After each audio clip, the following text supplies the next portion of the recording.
Praise Jesus. Na tusimame. Tupige makofi tunapopokea neno la Mungu. Amen.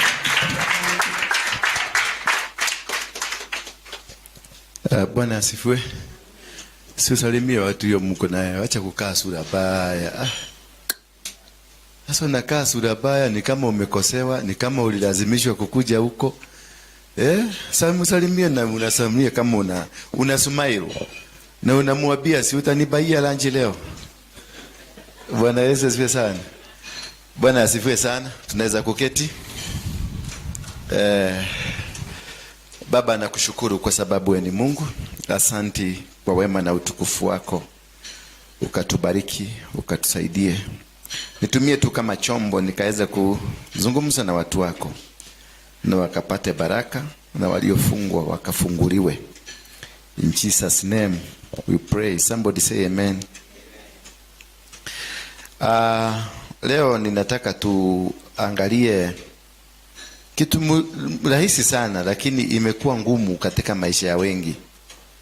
It has been so difficult in the lives of many people, but though it's a small thing at our look tukiangalia, it's a small thing, but it is a big thing because we don't know. Bwana Yesu asifiwe sana. I want us to look at the how to let God do our fights.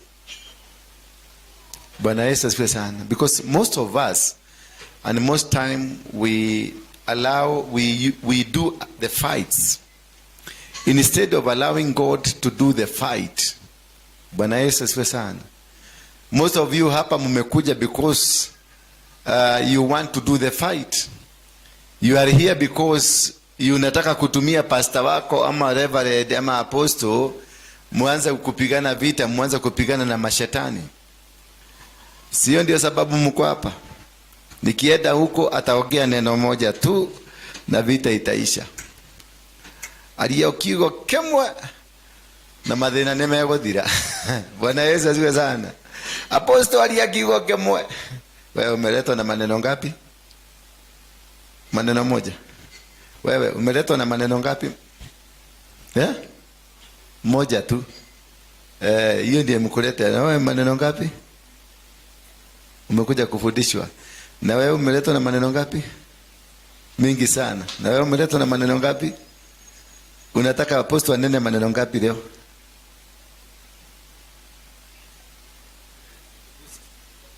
Neno moja. Moja tu. Na wewe? Mbili. Na wewe? Moja. Na wewe? Moja. Na wewe? Umekuja kusoma. Na wewe? Na wewe mzee umekuja neno moja mambili. Neno moja. Na wewe?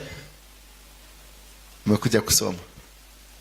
Sasa watu wa neno moja, situmaliziane saa hii, mumebarikiwa. Tokeni mwende. Tokeni mwende. Watu wa neno moja. Watu wa neno mbili, Mungu amewabariki. Out. Bwana asifiwe. Kama umekuja kwa sababu ya neno moja, hautabarikiwa. Hata utatoka vibaya zaidi ya venye ulikuja. Lakini kama umekuja kwa sababu ya kufundishwa, because it is that understanding ambayo itakuset free. Know the truth and the truth will do what? Si neno moja, you knowing the truth. The moment you know the truth will set you free. It is not one word. One word cannot give you the truth. One word haiwezi kukufungua. Bwana Yesu asifiwe sana. Jineno moja halina uwezo wa kukufungua. Lakini tukiongea ni kufundishe, utajua shida ambayo uko nayo ni gani. Utajua ni kwa nini, why you are suffering. Utajua ni kwa nini unapigana na mapepo. Utajua ni kwa nini kuna tatizo ambalo liko kwenu nyumbani. This word, if you understand the word of the word of the Bible will set you free. Because there before the creation of the world, there was the word. And the word was who? And God was what? Was the word. And in this world, Word was in God, and God was in the world. So once you understand the Word of God, then you are free. The disease will not find you. The enemy will not attack you. The witches warogi hawatakuweza kwa sababu you got the word. When Jesus was confronted by the devil himself, shetani alikuja akamwambia kumeandikwa. Kwa hivyo shetani anajua maneno na anajua the word. Bwana Yesu asifiwe sana. Shetani anajua. Kwa hivyo shetani si uwezi kumutisha. Nasanaga yengine wanasema katika jina la Yesu. Yesu mwenyewe shetani hakutishwa na Yesu. Bwana Yesu asifiwe sana. Kwa sababu Yesu alikuwa ameenda kuomba 40 nights and 40 days. But kitu ya kwanza alikutana naye, alikutana na nani? Alikutana na shetani mwenyewe, na shetani mwenyewe akamconfront na akamwambia mimi nakujua.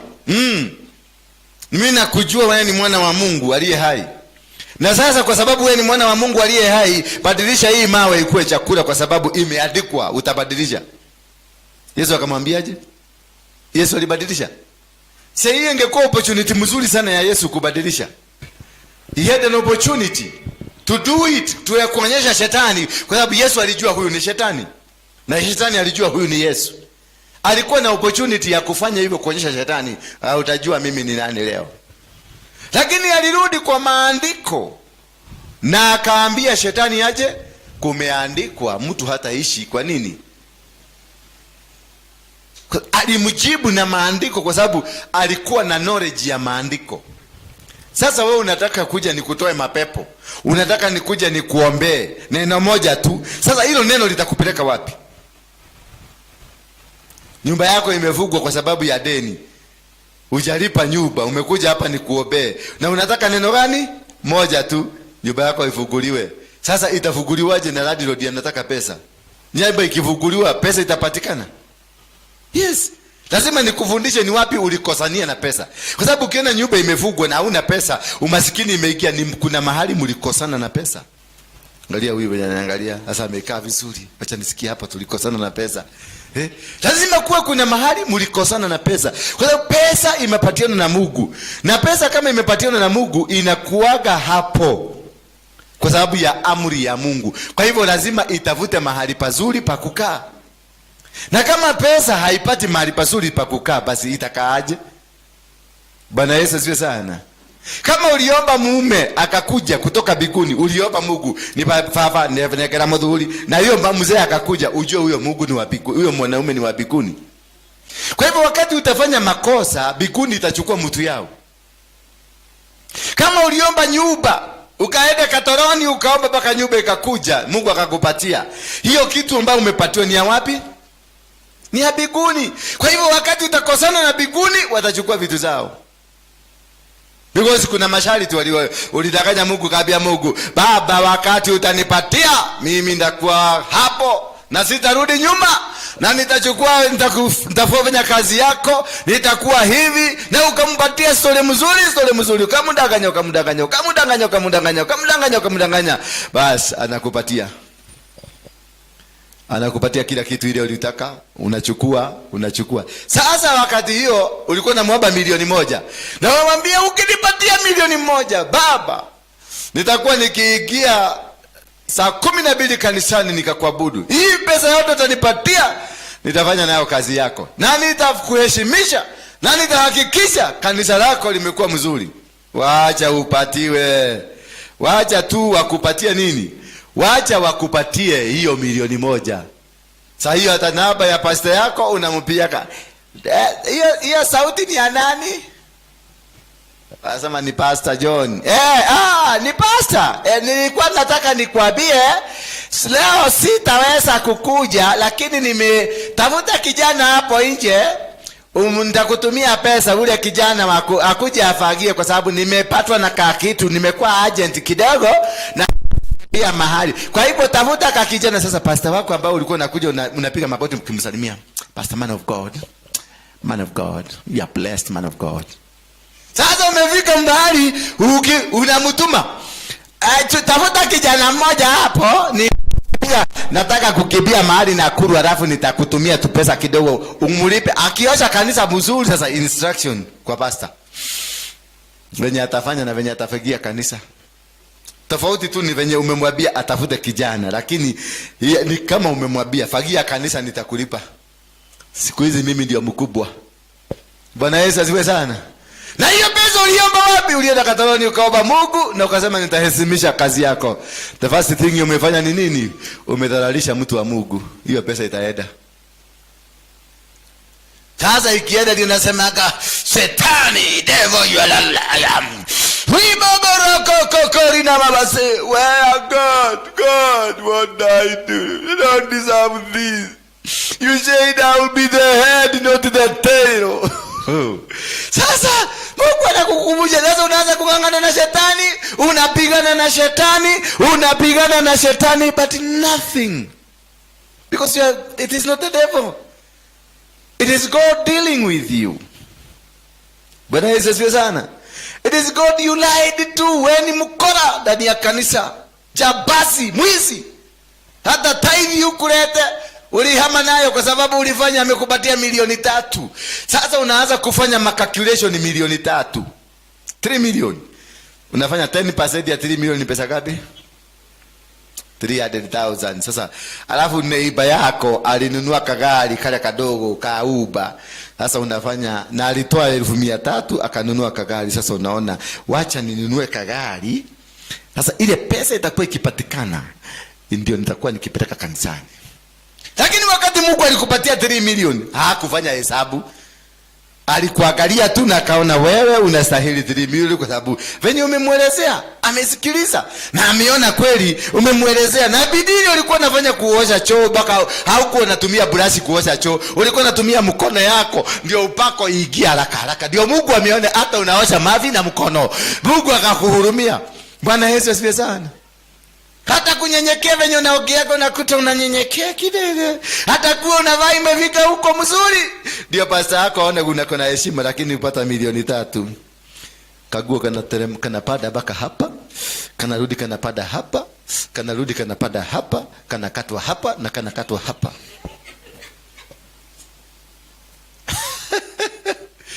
Bwana Yesu asifiwe sana. Kwa sababu upako ya 3,000,000 imeingia. Upako ya nini? Upako ya 3,000,000 imeingia. Kwa hivyo there is no respect anymore. And I remember the covenant we made with God when you were asking God for this, when you were asking God for that land, when you were asking God for that wife, when you were asking God for that husband, when you were asking God for that business. You made a lot of covenants. You made a lot of words.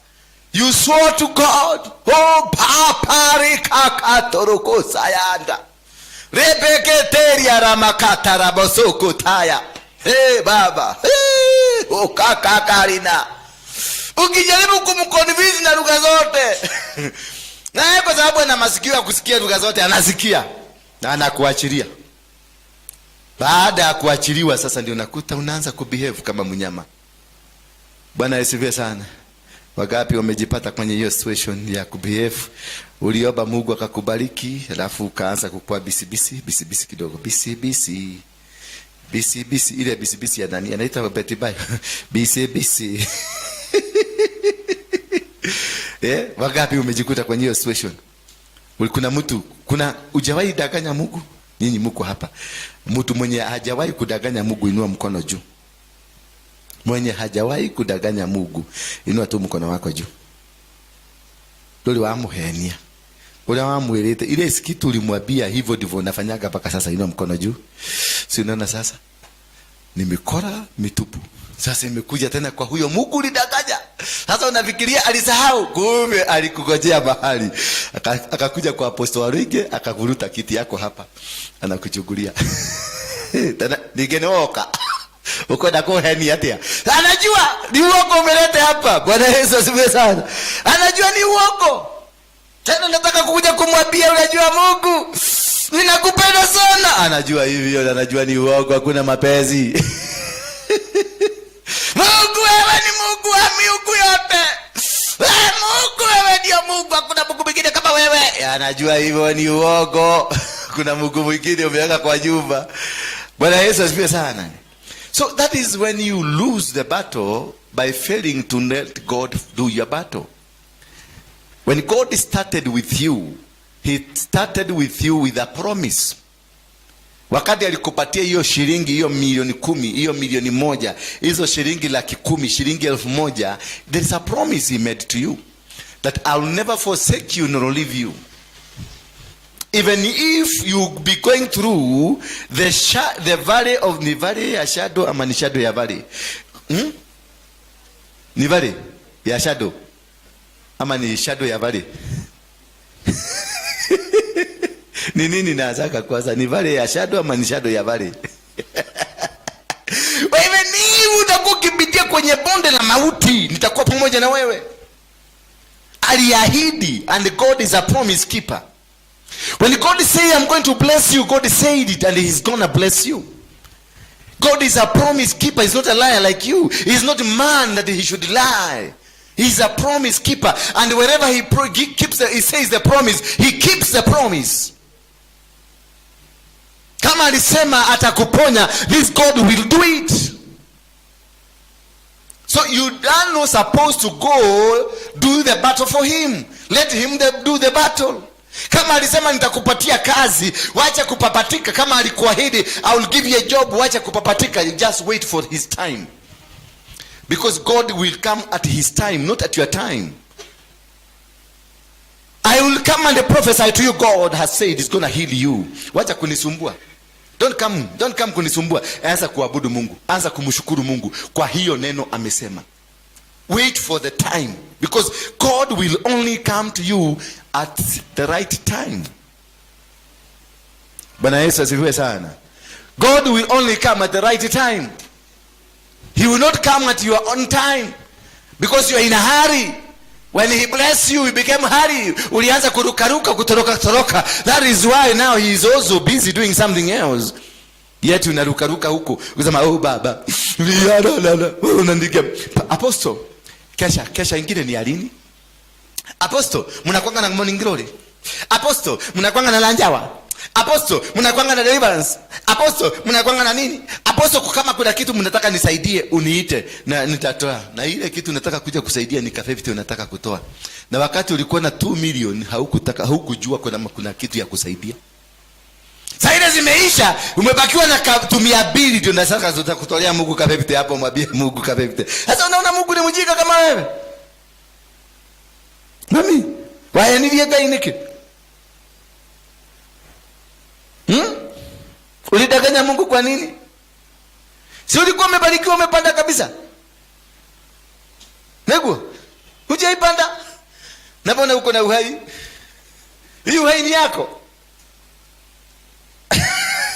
Ulikuwa ulizaliwa hivyo, ulizaliwa kwa mtu mzima. Si umekuwa kutoka mtoto, level to level kupanda hivi. Sasa nasema ya Mungu akuje baadaye. Bwana Yesu asifiwe sana. We have gone through a process of God. And when you are through a process of God, you let God do the battle for you, because it is only God who has a reason why you are here on earth. Everyone here has a purpose of God. And when all of us here, we have the purpose of God. We have the purpose of God because God has a reason for us to be here. Bwana Yesu asifiwe sana. I'm preaching because God had a purpose for me to come and preach. Bwana Yesu asifiwe. I'm married because God wanted me to be married, and he created a wife for me and he created children for me.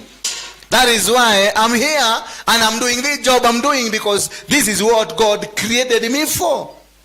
The kind of business you are doing, God created you for that business. So if God created you for that business, he created you for a business because the business is from God.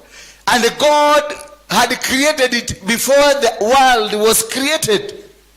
Hata kabla dunia haijaumbwa, the business was created, and therefore the owner of the business had to wait until 1970 ndio ukakuja hii dunia.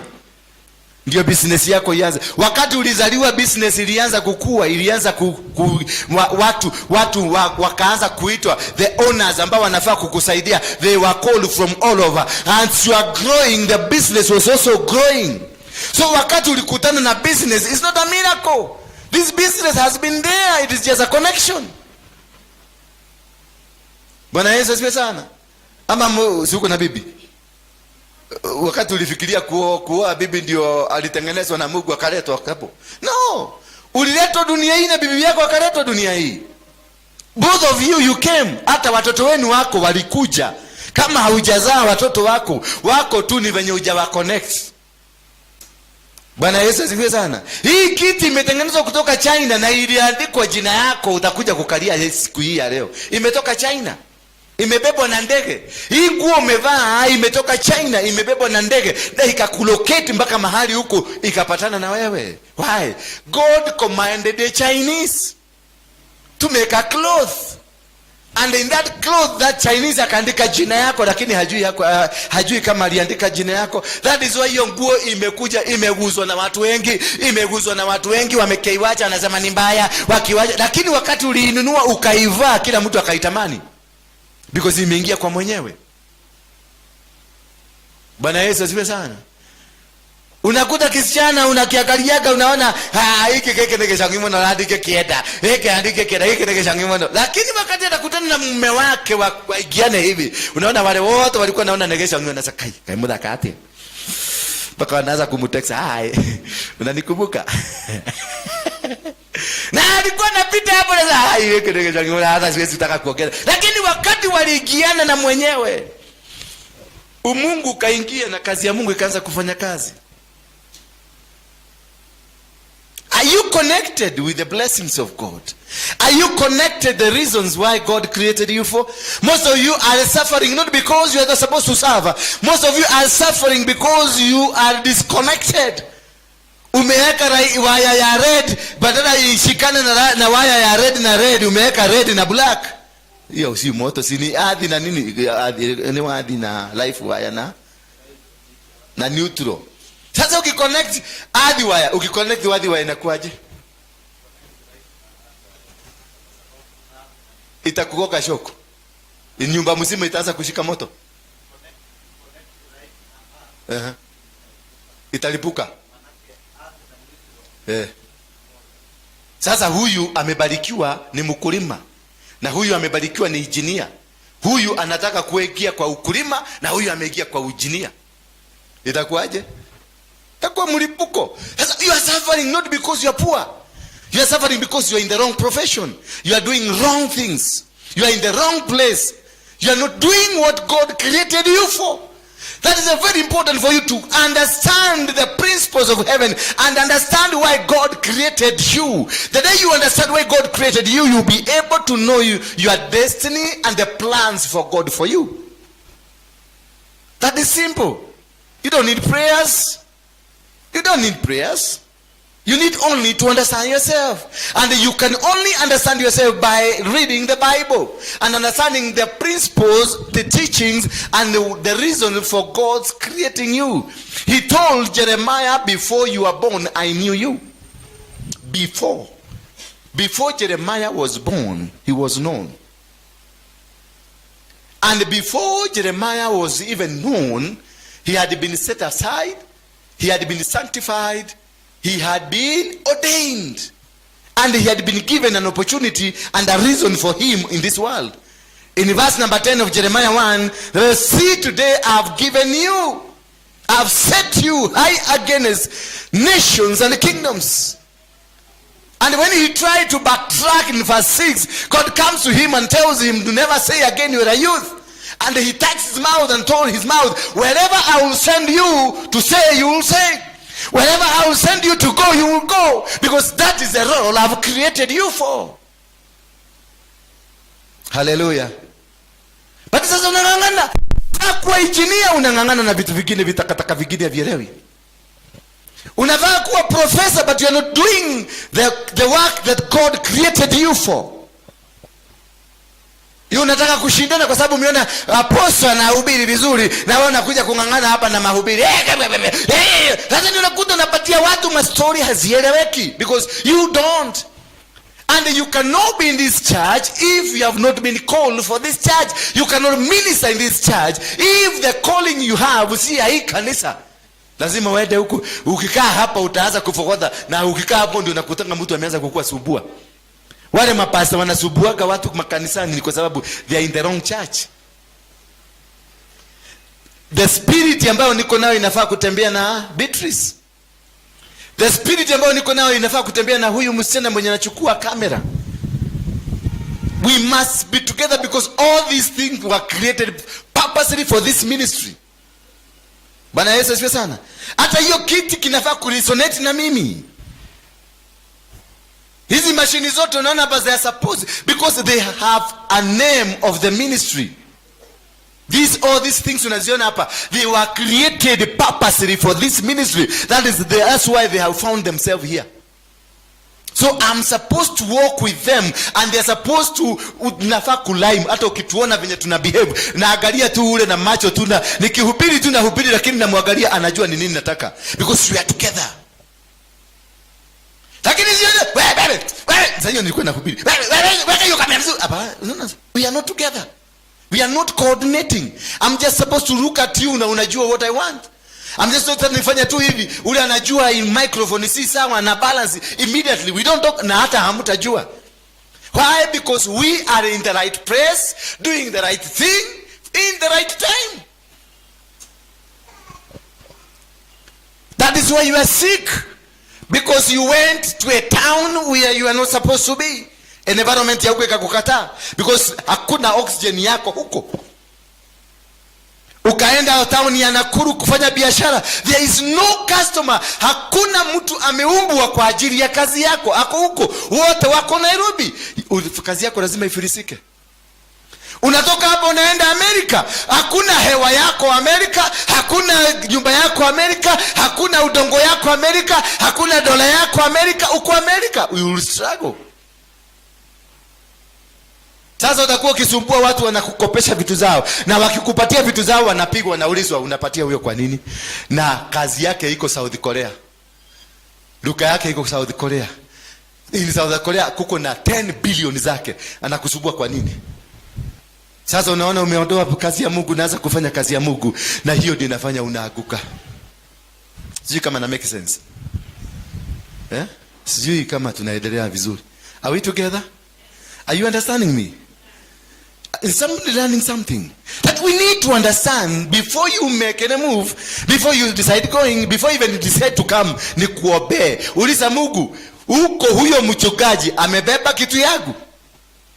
Kwa sababu hata kuna wanakuja hapa na ukai ni kuobe, but nothing happens. Na ukitoka hapa ukutana na wale ule wa ndani ya matatu, wale wanahubiri Biblia mzima kwa matatu within 5 minutes.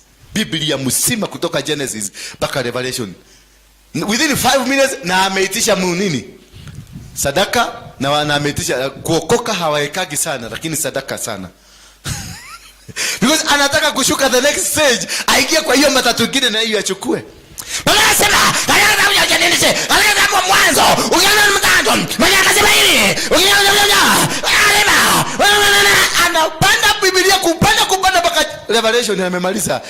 Bwana anasema sasa uweze kubariki kazi yake. Sasa hapa naongea vizuri, unasikia lugha hii imekuwa mzuri, imekuwa clear. Network inakuwa clear. Bwana anasema sasa wewe atakayebariki kazi ya Mungu naye atabarikiwa. Atakayekariri. Sasa unasikia language, lakini Biblia mzima hakuna kitu ulielewa. Lakini kwa kutoa language network inakuwa clear. Anatoka kwa milima, kwa milima na mabonde huko. Bwana Yesu asifiwe sana. Utakutana na yeye huyo matatu, na anakuombea na unapona, kwa sababu umeitiwa yeye. So before you come to this place, ask God first. Don't come because umeniona kwa Saimo, ama umeniona kwa Boy, ama umeniona kwa nani. Don't come ama umeniona kwa Bethel TV. No, ask God first. Kwa kidogo ya kwako. Ndio unaona mtu anakuja hapa. Kuna mtu alikuja, alitafuta church, alikuwa hapa Sunday, alitafuta church, akatoka hapa akaenda mpaka Kayole, akatafuta church ikakosekana Kayole, akaingia Donholm, akatafuta kaona ya Manyuro, akatoka hapo alijikuta Ebakasi, akaingia kanisa ingine hapo. Hiyo kanisa aliingia, aliopewa na akapona. He was coming in the wrong place, kwa sababu sina kitu yake. Si wachungaji, si kila mchungaji ambaye amebeba mzigo yako. Hapana. Ile anointing niko nayo, kuna watu specific. Sema specific. Kuna watu specific anahitaji tu kuconnect na mimi, hata kwa saimokei kuconnect tu hivi na mambo yake yanabadilika. Unasema oyo noe, unasikia roho imekubali, kila kitu imekubali. Na ulikuwa tu unapita, hata upitaki kwa YouTube, ulikuwa nafanya hivi, YouTube ikakwamilia hapo, unaona tu ni huyu, ukisogeza ni huyu, ukisogeza ni huyu, yeye tu ndiye anatukutokelezea, ni hapo, enda hapo. Lakini ya kwambia ndio iweta kweme hujoge umelete oyo mujama alahuja kinyari kainaina. Huyu amekuja kwa sababu ya kainaina. Sasa kuja hadi kwa kikuje utapona hadi kwa kikigia hapa because yeye alisikia dunia yake ikitetemeka. Sasa wewe hujasikia, utakujaje hapa? Ama umesikia hadi kwa So that is when you let God do your battle. He will create ways for you. He will create moves for you. He will create every avenue for you. You'll get into the right positions. Hata ukiingia kanisani hautalala, hautajaribu kufungua macho. Najua wengine wanajaribu kufungua macho, imekataa because shetani amemwambia you are in the wrong place. Wangapi wamelala tagu nianze kuhubiri? Wangapi wamesikia kusinzia? Inua mkono tu na usidanganye Mungu. Usidanganye Mungu. Inua tu mkono yako. Najua niko hapa na waona. Inua tu mkono yako. Kausikisi kalikuweza tu. Kajaribu kufungua macho. Inua tu mkono yako. Sasa unaona. Sasa unataka umedanganyana na nimekuona. Sasa unataka nikwambie hata nikikuombea nini utasikia kitu? Hata nikikuombea Mungu atajua kweli hii ni mkora ndani ya nyumba yako. Inua mkono yako kama umejaribu kusinzia. Macho imejaribu kufukuka, inajaribu mpaka kama unafanya hivi. Unajua unafungua macho na mdomo.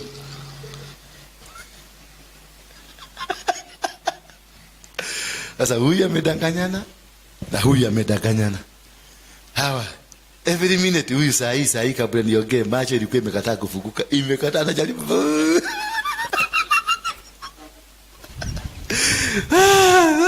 Sasa kwa nyumba ya Mungu bado unadanganyana. Na ukitoka huko je? Huyu akili yake yote iko kwa mtoto. Uko ije ama iko hapa? Iko hapa.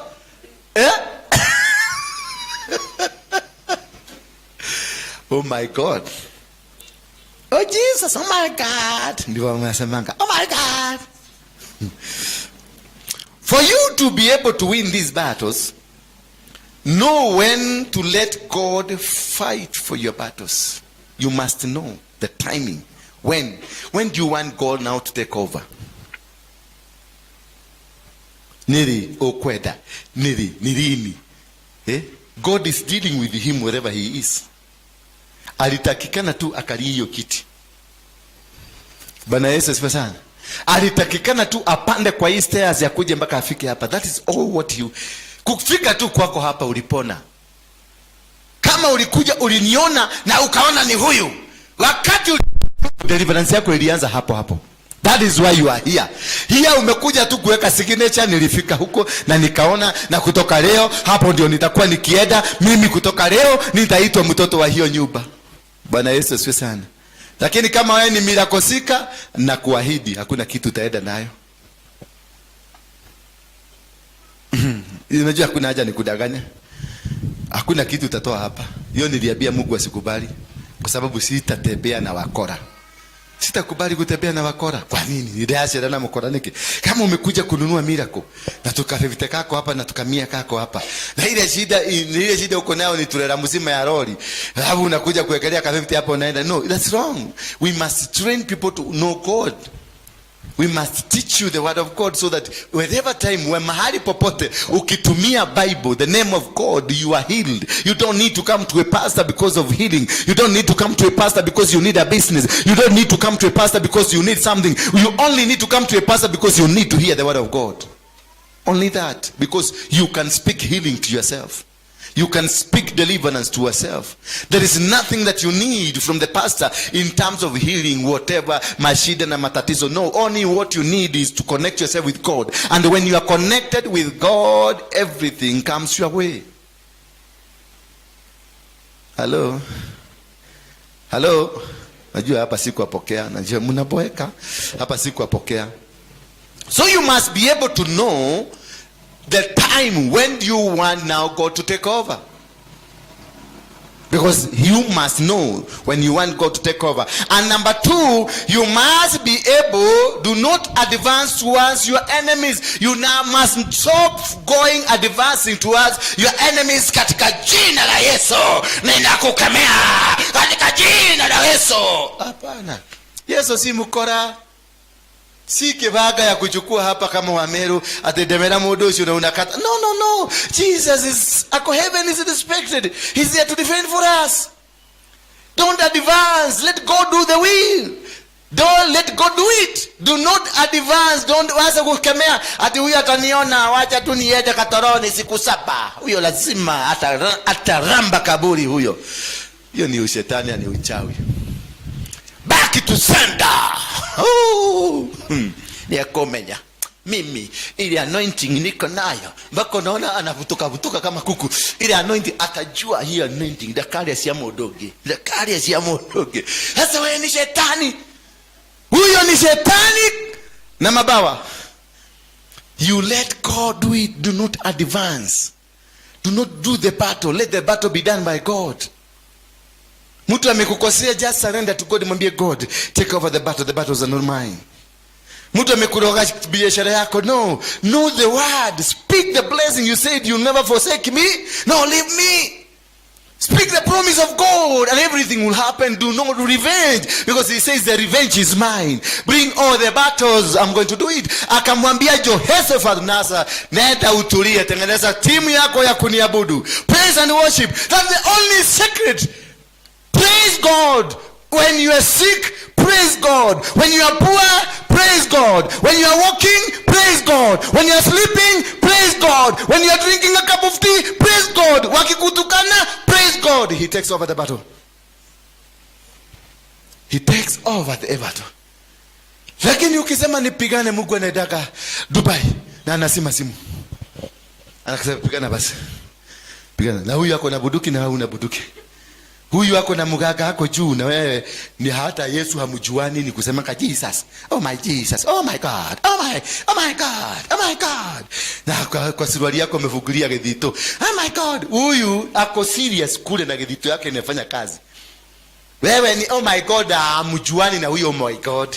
Hamjuani hata umujui, hata jina yako hujulikani. Oh my God. Oh my God. Oh my God. Oh my God. Jai kimwagika. Oh my Jesus. Oh my God.